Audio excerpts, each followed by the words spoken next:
और एक दूसरे से लड़ते भी हो, तो ये दोनों चीजें एक साथ नहीं चल सकती हैं। बहुत सारी सर बड़ी खबर, लखीसराय सीट से डिप्टी सीएम विजय सिन्हा पीछे हो गए हैं। कांग्रेस के अमरेश कुमार अनीश को 2852 सीट से पीछे आगे हो गए हैं वो। विजय सिन्हा को 2774 सीटें वोट मिलते हुए दिखाई दे रहा है। तो लखीसराय सीट से बता दें कि विजय सिन्हा पीछे हो गए हैं, कांग्रेस के अमरेश कुमार अनीश से वो पीछे हुए हैं।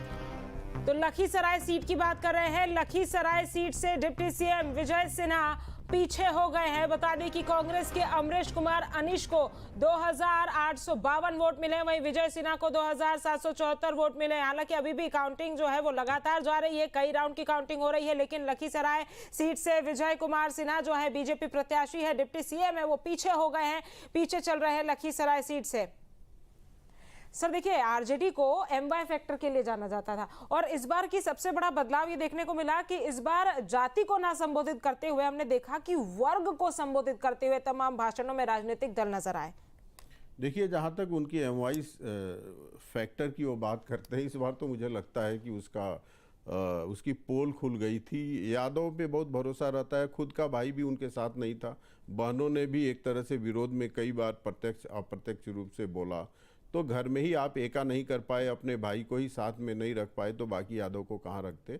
और यादव समाज को भी लगा कि यादवों की बात तो जरूर करते हैं, लेकिन जब सत्ता में भागीदारी की बात होती है तो इनको परिवार से बाहर दिखता नहीं है। उसी तरह से मुसलमानों में भी तमाम मुद्दे उठे। आपने डिप्टी सीएम घोषित किया, मुसलमान सबसे ज़्यादा राष्ट्रीय जनता दल को वोट करता है, ऐसा राष्ट्रीय जनता दल का दावा रहता है, लेकिन आपने डिप्टी सीएम उनके बीच से किसी को नहीं लाया, इसकी भी इनकी आलोचना हुई। तो जो ये समीकरण का दावा करते थे, जो नारा देते थे, मुझे लगता है इस चुनाव में वो बुरी तरह से फेल हुआ है।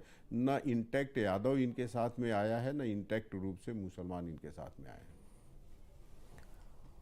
बिल्कुल, और देखिए इन तमाम समीकरणों को साधने की कोशिश भी लगातार विपक्ष की तरफ से की जा रही थी। और जिस तरह से पहले आप जिक्र कर रहे थे सर इस दौरान की सीट शेयरिंग को लेकर और महागठबंधन में तमाम चीजों को लेकर एक सामंजस्य नहीं बैठ पा रहा था। शुरुआत में ऐसा एनडीए को लेकर भी हो रहा था, लगातार महागठबंधन कह रहा था कि भाई हमने तो अपना मुख्यमंत्री चेहरा जो है वो तेजस्वी यादव को बना दिया, लेकिन एनडीए का कौन है, नीतीश ही है या कोई और है। तो वो इस तरह की चीजों में उलझे हुए थे।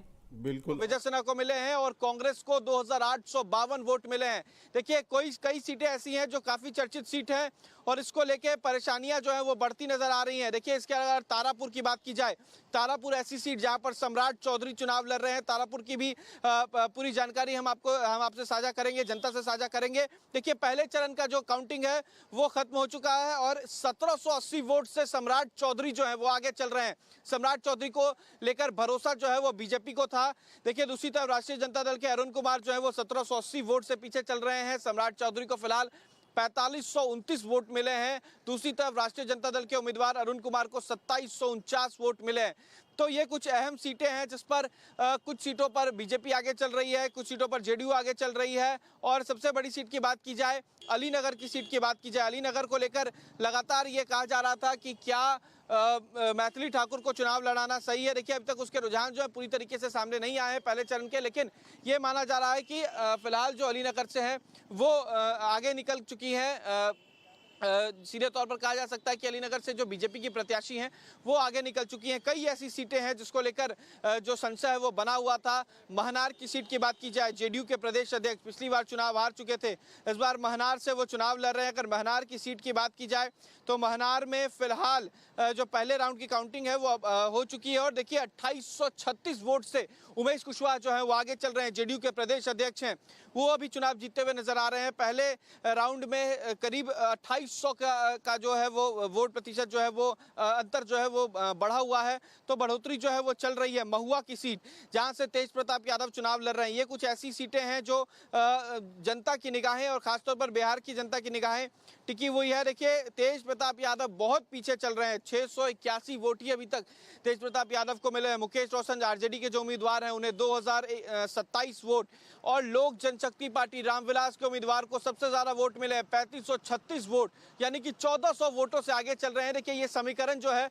वो सामने आया है। कुछ ऐसी सीटें जहां पर आरजेडी आगे चल रही है तो कुछ ऐसी सीटें हैं जहां पर बीजेपी बाजी मारती नजर आ